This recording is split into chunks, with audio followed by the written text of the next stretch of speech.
கர்த்தருக்குள் பிரியமானவர்களே, மார்ச் 15 இன்றைய பனித்துளிகளின் தலைப்பானது பலவீனத்தில் பலம். வசனம் 2 கொரிந்தியர் 12வது அதிகாரம் 9வது வசனம். என் கிருபை உனக்கு போதும், பலவீனத்திலே என் பலம் பூரணமாய் விளங்கும் என்றார். தாமஸ் ஆல்வா எடிசன் ஒரு அமெரிக்க விஞ்ஞானி. இவரின் தனிப்பட்ட அறிவுத்திறனால் 109 கண்டுபிடிப்புகளை செய்து மனித இனத்திற்கு பெரும் தொண்டாற்றினார். பிறந்தது முதல் இவருக்கு காது கேட்பதில்லை. அதை நினைத்து வருந்தாமல் பெருந்தன்மையுடன் செயலாற்றி சாதனை படைத்த இவர் 1847 பிறந்தார். 1931 தன்னுடைய 84ஆம் வயதில் இறந்தார். முயற்சிகள் வெறுமையை துரத்தட்டும். நம்முடைய தேவன் சாதாரண மாணவர்களை எடுத்து அசாதாரண மாணவிகளை நடப்பிக்கிறவர்.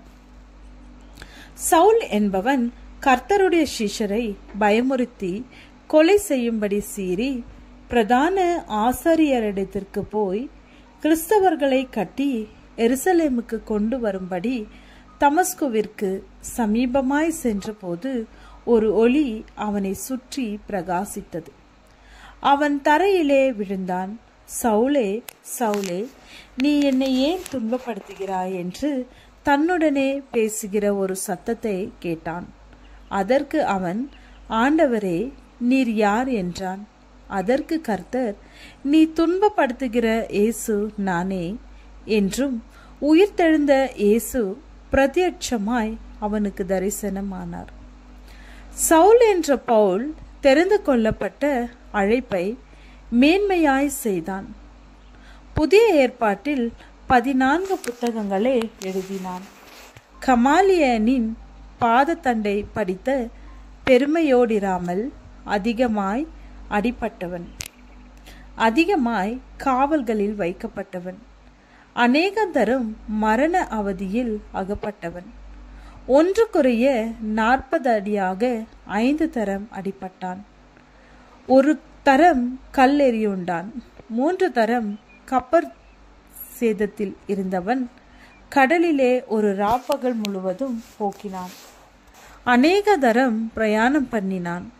ஆறுகளால் வந்த மோசங்களிலும், கல்லரால் வந்த மோசங்களிலும், சுயஜனங்களால் வந்த மோசங்களிலும், அந்நிய ஜனங்களால் வந்த மோசங்களிலும், பட்டணங்களில் உண்டான மோசங்களிலும், வனாந்தரத்தில் உண்டான மோசங்களிலும், சமுத்திரத்தில் உண்டான மோசங்களிலும், கள்ள சேதரிடத்தில் உண்டான மோசங்களிலும், பிரயாசத்திலும் வருத்தத்திலும், அநேக முறை கண் விழிப்புகளிலும், பசியிலும் தாகத்திலும், அநேக முறை உபவாசங்களிலும், குளிரிலும், நிர்வாணத்திலும் இருந்தான்.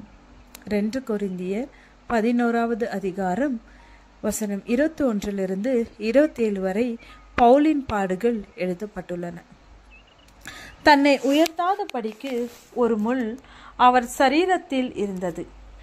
உயிர்த்தெழுந்த இயேசுவை சந்தித்ததில் பவுலின் பார்வை பாதிக்கப்பட்டது என்று வேத ஆராய்ச்சியாளர்கள் கூறுகின்றனர். எனினும் என் கிருபை உனக்கு போதும் என்ற வாக்கு தத்தத்தில் கடைசி வரை சாட்சியாய் வாழ்ந்தார். நம்முடைய வாழ்க்கையிலும் நாம் பலவீனப்பட்டு போகையில் ஆண்டவர் இப்படிப்பட்ட வாக்கு தத்தத்தை கொடுத்து தாங்குகிறார். ஜெபம். அன்பின் பிதாவே, சிலுவையை சந்தோஷமாய் சகிக்க பலன் தாரும். இயேசுவின் மூலம் வேண்டுகிறோம். ஆமென்.